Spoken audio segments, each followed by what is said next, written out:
அது சரி, முதல் வைஃப் இருக்கிறப்ப ரெண்டாவது வைஃபை பிடிச்சிருக்கீங்கன்னா அதை விட கொஞ்சம் பெட்டர்மெண்ட் வேணும்னு தானே பிடிச்சிருப்பீங்க.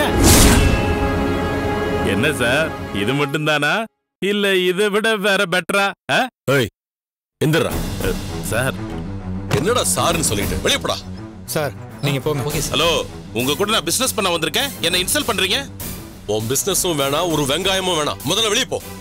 சார், 5 கோடி ரூபாய் பிசினஸ் இது. 5 கோடியா இருந்தானே 50 கோடியா இருந்தானே, உன்னால 500 கோடியா இருந்தாலும் எனக்கு தேவையில்லை, முதல்ல வெளியே போன்னு சொன்ன. என்ன சார், ரொம்ப ஓவரா துள்ளிட்டு இருக்கீங்க? நாங்கெல்லாம் பெரிய இடத்துல இப்படிதான் பேசிப்போம். இனிமே இந்த மாதிரி பேசுற பெரிய இடம்லாம் எனக்கு தேவை கிடையாது, முதல்ல வெளியே போன்னு சொல்லியாச்சு. சார், நீங்க என்ன ரொம்ப அவமானப்படுத்துறீங்க, இது கொஞ்சம் கூட நல்லது இல்ல சொல்லிட்டேன். வெளியில போறே இல்லையா? என்னங்க இது? சந்தோஷ் சார், என்னாச்சு? என்ன மேடம் இது? உங்க ஹஸ்பண்ட் கிட்ட பிசினஸ் பேச வந்தா என்ன அடிக்க வர்ற மாதிரி வராரு. என்ன திரு இது? முதல்ல அவனை வெளியே போக சொல்லு. வெளியே போக மாட்டியா நீ? சார், நீங்க பண்றது கொஞ்சம் கூட நல்லா இல்ல. பாண்டிச்சேரியில நான் மட்டும்தான் இதை டிஸ்ட்ரிபியூட் பண்ண முடியும், உங்களால ஒரு பீஸ் கூட பண்ண முடியாது. நீங்க தப்பு பண்ணிட்டு நான் தப்பு பண்ண மாதிரி பேசிட்டு இருக்கீங்க. என்கிட்ட மட்டும் இல்ல, யார்கிட்டயும் இந்த மாதிரி நடந்துக்காதீங்க. எனக்கே அட்வைஸ் பண்றியா? சார் சொன்ன கேளுங்க. சார், பிசினஸ் பண்ண வந்தா என்ன இப்படி இன்சல்ட் பண்றீங்க? போடா சார், போயிடுங்க சார், போங்க சார். என்னாச்சு திரு, ஏன் இப்படி பிஹேவ் பண்றீங்க? அவன் என்ன பேசினான்னு தெரியுமா? என்ன பேசினாரு? என்ன பேசினாரு?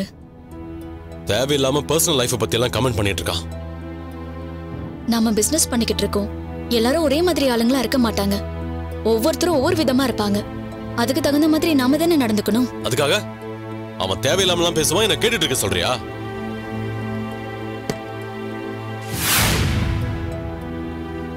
என்ன திரு பேசுறீங்க? நீங்க என்ன சின்ன குழந்தையா? இந்த சின்ன விஷயம் கூட தெரியாதா உங்களுக்கு? பிசினஸ் பேச வரவங்க கிட்ட இப்படிதான் கோவமா கையை நீட்டி அடிக்க போவீங்களா? அவன் தப்பா பேசுறான்.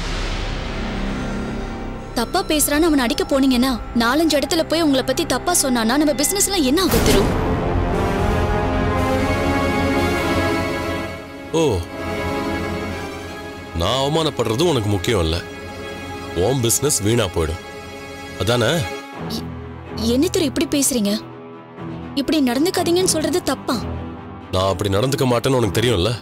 நான் கண்ணால பாக்குறேன், அப்படி நடந்துக்க மாட்டேன்னு சொல்றீங்க. அவ என்ன பேசினான்னு தெரியுமா? என்ன பேசினாரு? பேசினாருன்னு சொல்றீங்களே, என்ன பேசினாரு? அவன் தேவையில்லாம அனன்யாவை பத்தி பேசினான். ஓ, அனன்யாவை பத்தி தப்பா சொன்னது உங்களுக்கு கோபம் வந்துருச்சு.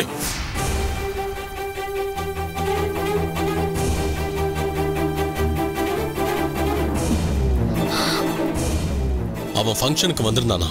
அனன்யா உங்களுக்கு 2வது வைஃப் தானே, இன்னும் அந்த மாதிரி எத்தனை வைஃப் இருக்குன்னு கேக்குறான்.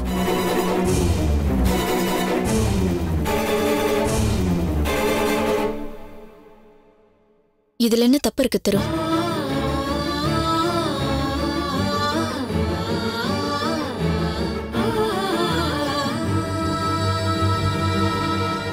ஆனந்தி, ஆமா, நீங்க தானே எல்லாரும் முன்னாடி அனன்யா உங்க வைஃப்னு டிக்ளேர் பண்ணீங்க.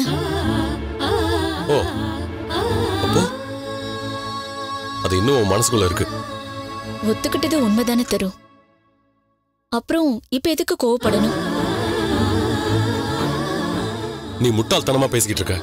ஓ, இப்ப நான் உங்களுக்கு முட்டாளா தெரியறேன்ல? அறிவில்லாம பேசுன. என்ன பண்ணுவீங்க? அடிப்பீங்களா? அடிங்க.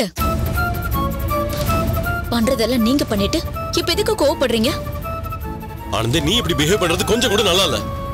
ஓ, நான் பிஹேவ் பண்றது தப்பு, நீங்க கரெக்டா பிஹேவ் பண்றீங்க அப்படியா? எனக்கு வேணும், இது வேணும், நல்லா வேணும். இந்த பிசினஸ் மண்ணங்கட்டி எல்லாம்.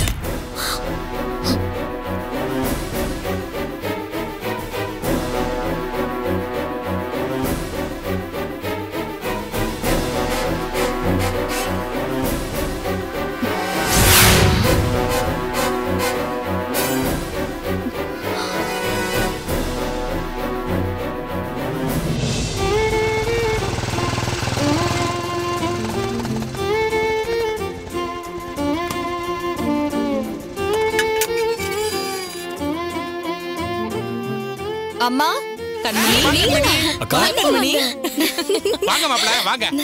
எப்படி இருக்க? மாமனார் வீடெல்லாம் எப்படி இருக்கு? ஏய், இன்னும் என்ன மாமனார் வீடு? உன் வீடு எப்படி இருக்குன்னு கேள்றி? ஆமால, இனிமே நீதான் அந்த வீட்டுக்கு ஓனரு. அதெல்லாம் இல்ல அண்ணி, அங்க எதுவுமே சரியில்லை. ஏ, என்ன சொல்ற? உன் மாமனார் தான் உன் மேல எந்த கோவமும் இல்ல, உன்னை பழி வாங்க மாட்டேன் அப்படி இப்படின்னு எதை சொன்னாரு? என்ன பழி வாங்குறது இருக்கட்டும், அம்மாவா? இங்க பாரு, இனிமே நீ அத பத்தி யோசிக்கவே கூடாது. உன் வீட்டை பத்தி மட்டும் தான் நினைக்கணும். ஆமா மேகலா, அம்மா விஷயத்தை நாங்க பாத்துக்கிறோம், நீ அதெல்லாம் விட்டுரு. இனிமே உன் மாமனார் மாமியார் தான் உனக்கு எல்லாமே. இங்க பாருடா, சாத்தான் வேதம் ஓதுது. ஏய், என்னடி, நான் என்னோட நாத்தனாருக்கு அட்வைஸ் கூட பண்ண கூடாதா? பண்ணு, ஆனா அதுக்கு முன்னாடி நீ சொன்னதை நீயே ஃபாலோ பண்ணும்ல. நீயே உன் மாமியார் எதிர்த்து எலெக்ஷன்ல நிப்பியா, ஆனா அடுத்தவங்களுக்கு அட்வைஸ் பண்ணுவியா? அதானே, நீ பண்றது கொஞ்சம் கூட நல்லா இல்ல. எவ்வளவு தைரியம் இருந்தா இப்படி ஒரு வேலையை செய்வ? கண்மணி, அக்கா எலெக்ஷன்ல நிக்கிறாங்கங்கறத கேட்ட உடனே எனக்கே உதறுது. அப்படியே நீ எதிர்த்து நின்னாலும் உன்னால சர்க்குணத்தக்கா ஜெயிக்க முடியுமா? அப்புறம் எப்படிமா? எதுக்குடி தேவையில்லாம அவங்க கோவத்தை சம்பாதிக்கிற? அம்மா, நீங்க எல்லாம் நினைக்கிற மாதிரி எதுவுமே இல்லம்மா. இது ஒரு நல்லதுக்காக தான். நீ ஒரு நல்லதும் பண்ண வேண்டாம், முதல்ல அதை வாபஸ் வாங்கிடு.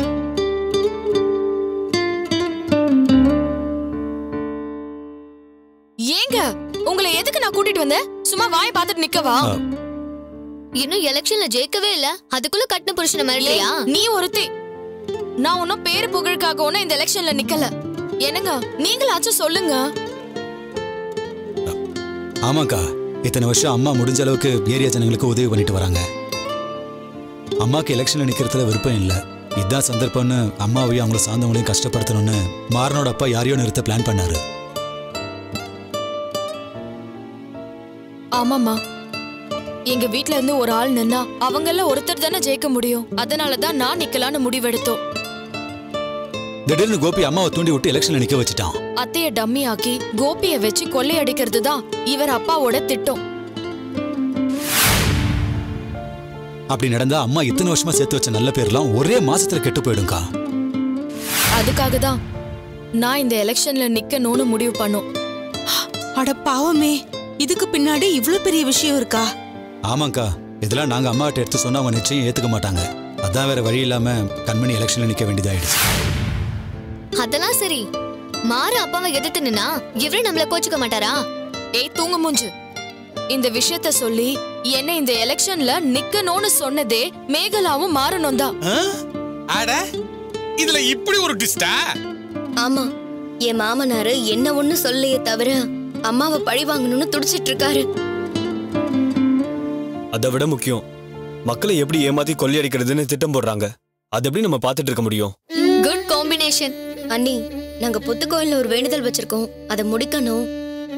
இப்பதானே கல்யாணம் முடிஞ்சது, அதுக்குள்ள வேண்டுதலா? என்ன சாமியாராக போறியா? இது அம்மாவுக்காக.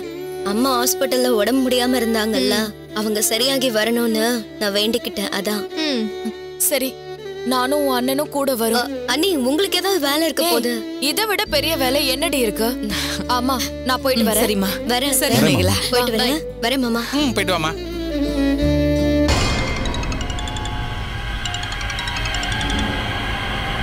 ஹலோ, என்ன பண்ணிட்டு இருக்க? மேடம், நடக்கிற எல்லாத்தையும் உங்களுக்கு அப்பப்போ அப்டேட் பண்ணுறேன் மேடம். நீங்கள் அடிக்கடி ஃபோன் பண்ணாமல் இருங்க. கவலைப்படாத, என்ன அங்க யாருக்குமே தெரியாது. இப்படி நீங்கள் அடிக்கடி ஃபோன் பண்ணால் தெரிஞ்சிடும் மேடம். தெரிஞ்சா என்ன, வேலை போகும் அவ்வளவுதானே. போட்டோம், அங்க நீ வேலை பார்த்தா உனக்கு எவ்வளவு பணம் கிடைக்குமோ அதை விட 2 மடங்கு நான் உனக்கு பணம் தரேன். நீ எனக்கு விசுவாசமா இருக்கணும். வாங்குற பணத்துக்கு கண்டிப்பாக விசுவாசமாக இருப்பேன் மேடம். ஆமா, அந்த ஓடி ஏஜென்சியை கேன்சல் பண்றதா சொன்னீங்களே, என்னாச்சு? அந்த ஏஜென்சியை கேன்சல் பண்ணுறதுக்கான எல்லா மெயிலும் ரெடி பண்ணி வச்சிட்டேன் மேடம். மேடம் ஓகே சொல்லிட்டாங்கன்னா அனுப்பிடுவேன் மேடம். நான் சொன்ன மாதிரி நடக்கணும். கண்டிப்பா மேடம், நான் பாத்துக்கிறேன். விஷயத்தை சக்சஸ்ஃபுல்லா முடிச்சிட்டு எனக்கு இன்ஃபார்ம் பண்ணு. Okay madam. இதையும் சொதப்பி வைக்காத. இல்ல மேடம், இந்த தடவை கண்டிப்பா சக்சஸ் ஆகும். சரி, முடிச்சிட்டு நீ எனக்கு மெசேஜ் பண்ணு, நான் வெயிட் பண்றேன். Okay madam.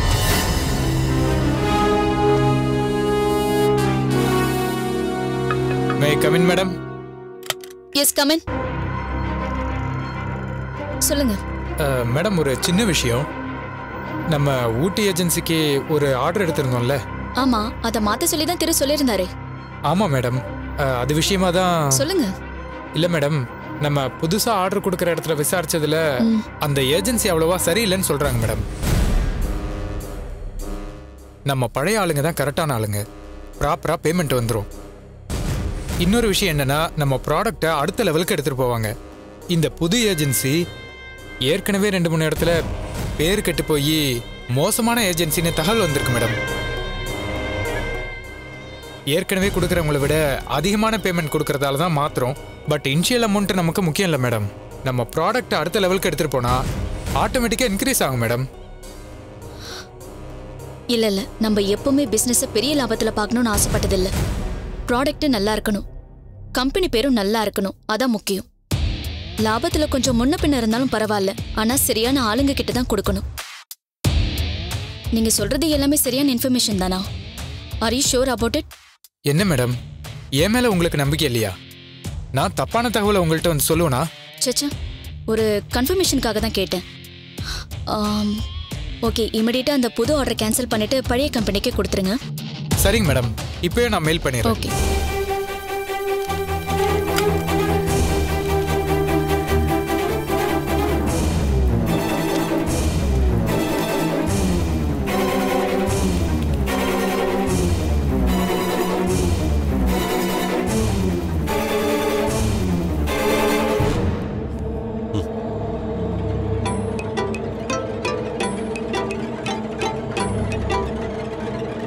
ஹலோ சார், வணக்கம்.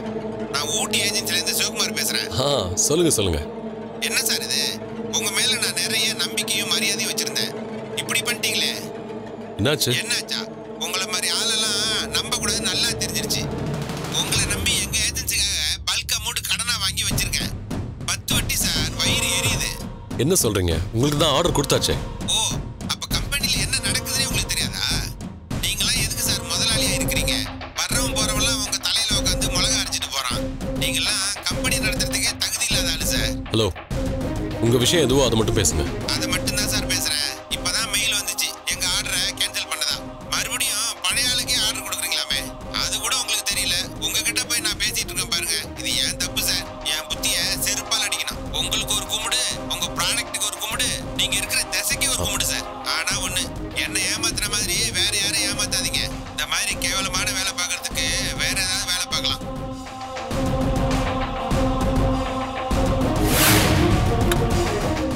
ஆனந்தி, என்ன நினைச்சிட்டு இருக்கோம் மனசுல? என்ன பார்த்தா உனக்கு எப்படி தெரியுது? பைத்தியக்கார மாதிரி தெரியுதா? என்னாச்சு திரு? நீ புத்திசாலிதான், நான் இல்லைன்னு சொல்லல. அதுக்காக என்ன முட்டாளாக்கிட்டு இருக்காத. ஏன் இப்படி கோச்சிக்கிறீங்கன்னு எனக்கு ஒன்றும் புரியல. ஊட்டி புது ஏஜென்சியை கேன்சல் பண்ணது யாரு? நான் தான். பழைய ஆள் வேணா புது ஆள் வச்சுக்கலாம்னு சொன்னது நான் தானே? ஆமாங்க. அப்புறம் நீ எதுக்கு அதை கேன்சல் பண்ற?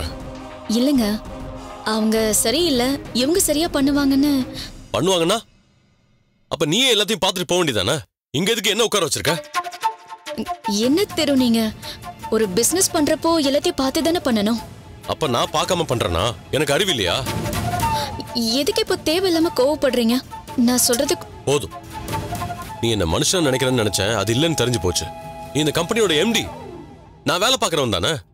அதனால நீ பண்றதெல்லாம் கரெக்ட், நான் பண்றதெல்லாம் தப்பா இருக்கும். Damn it.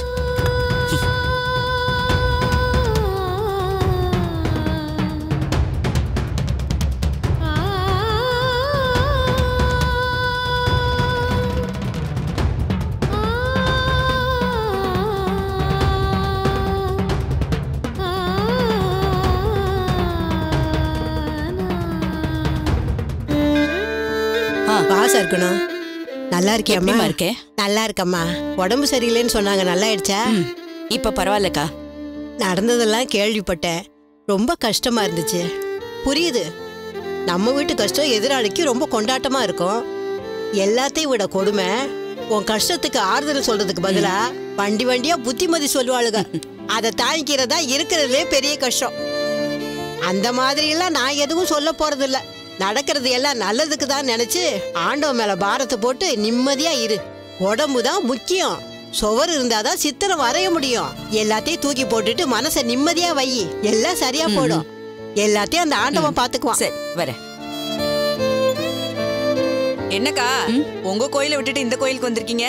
ஏன் வேற எந்த கோயிலுக்கும் போக கூடாதுன்னு எழுதி வச்சிருக்கா என்ன? சாரிக்கா, தெரியாம கேட்டேன். வேலை இல்லாம ஏதாவது ஒண்ணு கேட்டுக்கிட்டு எங்க போனாலும் அம்மா, உன் சன்னதிக்கு வந்தாலாவது நிம்மதியா இருக்குமேன்னு பார்த்தேன். இங்கேயும் ஏன் என்ன சோதிக்கிற? என்ன நிம்மதியாவே வைக்க மாட்டியா? இப்படி பிரச்சனை கொடுக்கறதுக்கு பேசாம என்ன அழைச்சுக்க.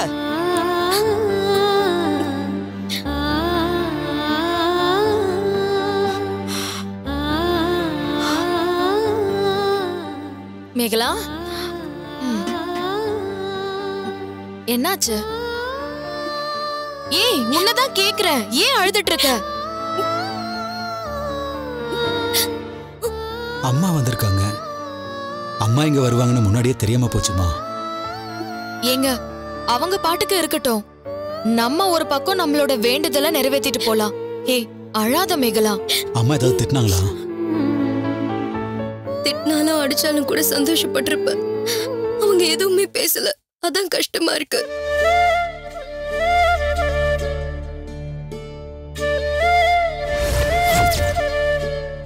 அம்மா உனக்கு நல்லதுதான் பண்ணுவேன்னு நீ நம்புறியா இல்லையா? சொல்லு, நம்புறியா இல்லையா? என்னம்மா இப்படி கேக்குற? நம்புறேம்மா.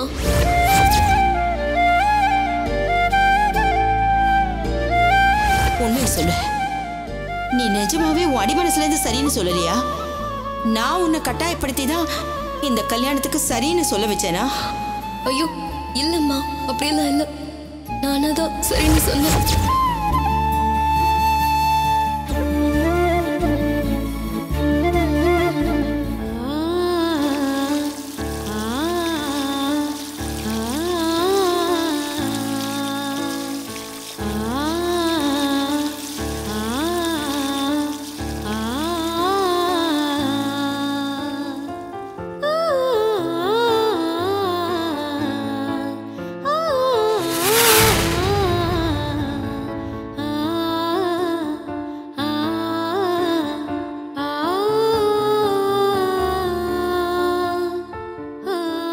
என்ன சர்குணா, மேகலை அங்க பிரதர்ஷனம் பண்ணிட்டு இருக்கா? அவளை பத்தி எல்லாம் ஏன் என்கிட்ட பேசுறீங்க? விடுங்க. இல்ல சர்குணா, அவதான் உனக்கு எதிரா அவ விருப்பப்படி கல்யாணம் பண்ணிட்டு போயிட்டா. அவ ஆசைப்பட்டதுதான் நடந்துருச்சே. அதுக்கப்புறம் எதுக்கு இப்படி கோயில்ல விழணும்? இப்பதான் கல்யாணம் பண்ணி புருஷன் வீட்டுக்கு போயிருக்கா, புது பொண்ணு. இப்படி பண்றது நல்லாவா இருக்கு?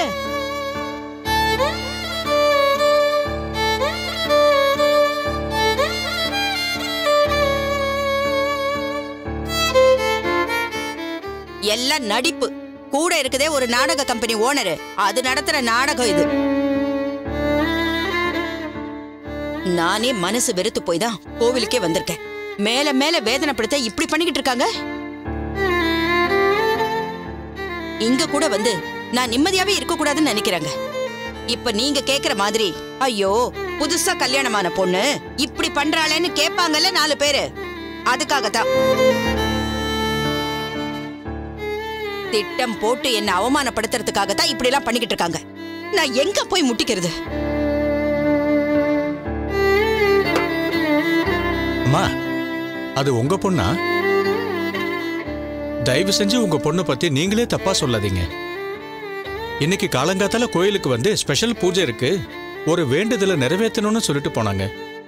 நீங்க அதுக்கப்புறமா தான் கோயிலுக்கு வந்தீங்க. நீங்க வரீங்கன்னு தெரிஞ்சு அவங்க பண்ணல. உண்மையிலேயே மனசு உருகி வேண்டி இந்த பிரார்த்தனையை பண்ணிக்கிட்டு இருக்காங்க. இதெல்லாம் யாருக்காகன்னு தெரியுமா? உங்களுக்காக தான். உங்க பேர்ல அர்ச்சனை பண்ணி உங்களுக்காக தான் இந்த வேண்டுதலை பண்ணிக்கிட்டு இருக்காங்க. நீங்க ஆஸ்பத்திரியில இருந்தப்போ நீங்க குணமாகணும்னு வேண்டிக்கிட்டாங்க. அதுக்காக தான் இந்த அங்க பிரதட்சணம். மத்தவங்க தான் உங்க பொண்ணை பத்தி தப்பா சொல்றாங்க, நீங்க தப்பா நினைக்காதீங்க. உங்க பேச்ச கேட்காம போய் கல்யாணம் பண்ணிட்டு தான் சொன்னாங்க. ஆனா சன்னதியில வந்து நின்று எப்படிலாம் அழுதாங்க தெரியுமா? உண்மையிலேயே மனசார வேண்டிக்கிட்டாங்க. இப்படிப்பட்ட ஒரு பொண்ணு கிடைக்கிறதுக்கு நீங்க உண்மையிலேயே கொடுத்து வச்சிருக்கணும். என் மனசுல பட்டதை சொன்னேன். இதுல எனக்கு வேற எந்த உள்நோக்கமும் கிடையாது. கோயில நின்று போய் சொன்னா என் நாக்கு அழுகி போயிடும். உண்மையை மறைச்சாலும் அதை விட பெரிய பாவம். எது உண்மையோ அதை சொல்லிட்டேன். நீங்க அதை எப்படி வேணாலும் எடுத்துக்கங்க. வரேன்.